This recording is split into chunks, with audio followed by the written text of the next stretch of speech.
Should you pull for Xuan's Wenjin? Let's talk about it. I'm back once again. This time we'll be doing 2.0 character comparison, starting us off with Xuan.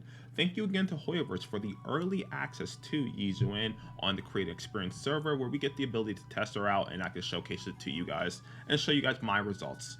Now, for comparing here, there's going to be a couple of things we have to talk about. First, I don't believe this boss is the best boss for Xuan. This boss isn't really created for her. However, she's a very strong character regardless, so she kind of just mollywops the crap out of it. But if you know how this game is kind of structured with agents, some bosses are kind of tailor-made to make that character stand out. You can see this in Honkai Star Rail as well, and other Hoyoverse games where they make a boss where they really want to showcase the agent and how powerful they are by making that boss kind of tailor-made to be countered by that agent.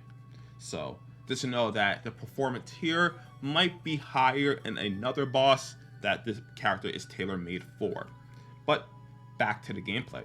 Now, I will here have the buff in the bottom left corner in case you want to know which buff I'm using for the Deadly Assault mode. Just keep in mind that buffs do impact the results of your character drastically, and that certain buffs can make or break certain characters. In this case, the buff is very strong in terms of the energy regeneration ability, and that along with the adrenaline boost does help her rotations a lot, so to keep that in mind. Now, when comparing the other Wenjins, first off, the signature Wenjin will be Refinement 1.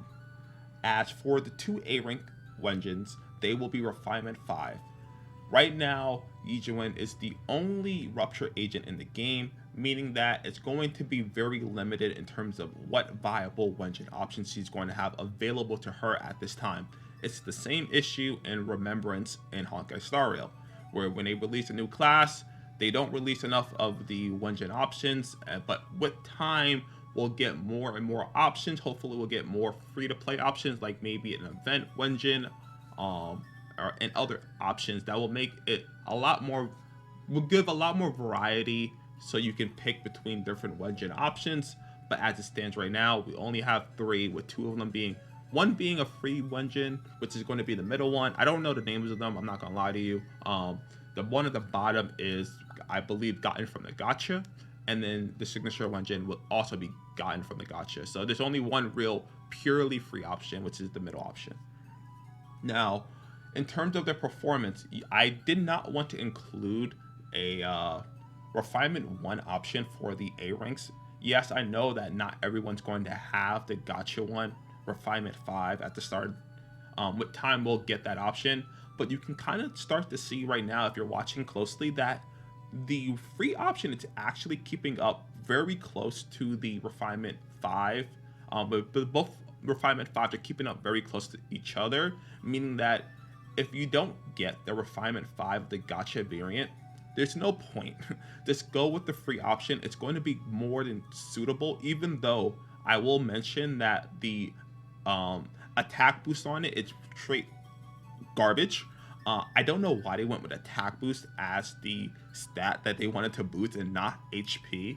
Maybe they have the idea that there's going to be another Rupture agent that wants to scale off an attack, but I find it to be a little bit annoying, because if that one did have an HP option, it would be the best option right now available, but right now it's a little bit below the other gacha variant, but it's slightly below.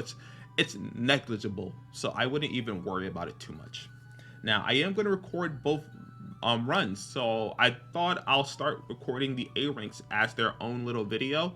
So what you watched before was the S rank run, and this run here is going to be an A rank one. I think I'm gonna do it this way because I'm going to make my videos a little bit quicker, so I'll have more time to show both runs, runs with S rank Wenjin and a run with A ranks, just so you can see, just so you can tell that I'm not like bullshitting the numbers or anything. You know, some people kind of believe that weird stuff. I don't think I've run into that issue yet, but you never know as the videos get more popular.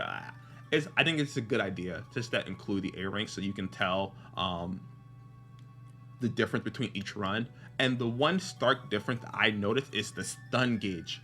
The A ranks do not stun nearly as quick, and it's very annoying because it messes up my rotation. And And now I had to actually go back and re-record my S rank, the signature Wenjin, because my rotations were kind of off because I was adjusting for the A ranks, and it's just, I that is something that I did not think to be too big of an issue, but because of the way that Yi Xuan plays, you really want to spam her ultimate on cooldown.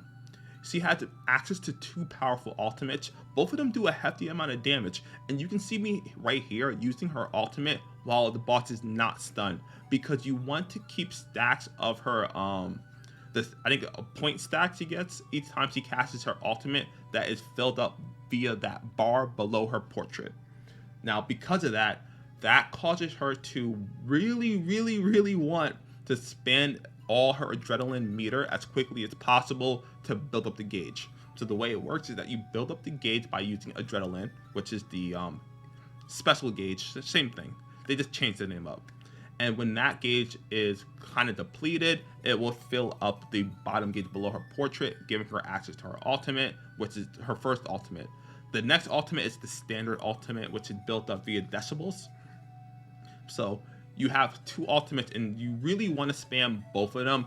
And the ideal scenario is activating both of them within the stun window. Like you see here, how I activated both ultimates during the stun window. That is ideal. It's very hard to set up though. So because of that, this is where I kind of don't like Astra in the team, because you don't stun nearly as much.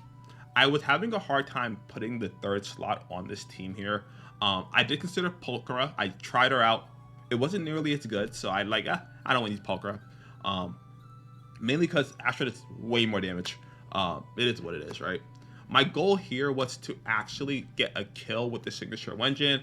I think going forward, I kind of want to get kills in Deadly Assault with the signature Wenjin, and then so the other options. I'm still figuring it out. Right now, I'm not good enough as a player to do that, because as you can see in the previous video or the previous run, I only did 53,000. I think the boss had 5 health bars left. I didn't have enough time because I am going to DreamCon at the time of recording this video. I'm pretty sure I'm already there when this video goes live, so I just didn't have a lot of time to really practice as hard as I wanted to. But be sure that when I do my comparison with Miyabi, I'm killing. I'm making sure I kill, or I ain't posting that video.